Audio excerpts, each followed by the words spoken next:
sheekhaani wuxuu leeyahay balwaalidiinta iyo diinteena islaamku waxayna amraysaa aabbayaal iyo hooyooyinba صح in la karaameeyo oo la qadariyo oo la maamuuso kadibna ixsaankii ay noo galeen ayadoo la milicsanayo oo la fiirinayo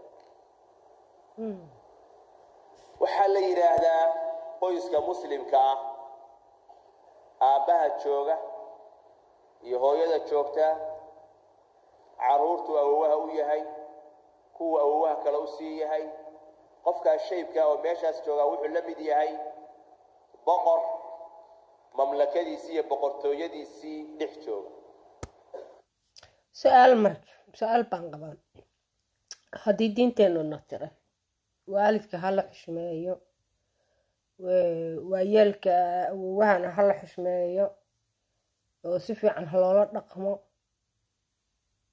taan la yaabanahay waxay tahay meeshan tiktoka raggu markay isla hadlayaan oo isu xanaaqaan waxay ka baaraaban cay waalidka in la caayo qofka waalidkii bay la caynayaan oo hadda maxaa loo caynaya waalidka waayahay haddii diinteenaba saa noo sheegtay sababta waalidka loo caynaya maxay tahay miyayna muslim ahayn yab haddii la siinayo xaqa uu mudan yahay wuxuu noqonayaa boqor mamlakadiisii iyo boqortooyadiisii dhex fadhiya ayuu noqonaya ambiyada ilaahay oo ilaahayna amray in ayaga wadadoodii aan qaadno kulligood waxay ahaayeen baariyiin mid kasta ilaahay subxaanahu wa tacaala waxa weeyaan inuu waalidkiisa baari u ahaa ayaa la amray hal mid oo waalidkiisa caasi ku ahaa ma jiro marka annaga soo inaan ambiyadan ku dayana ma aha adiga waalidka diintu waxay ku tiri af macaan kula hadal xanaanee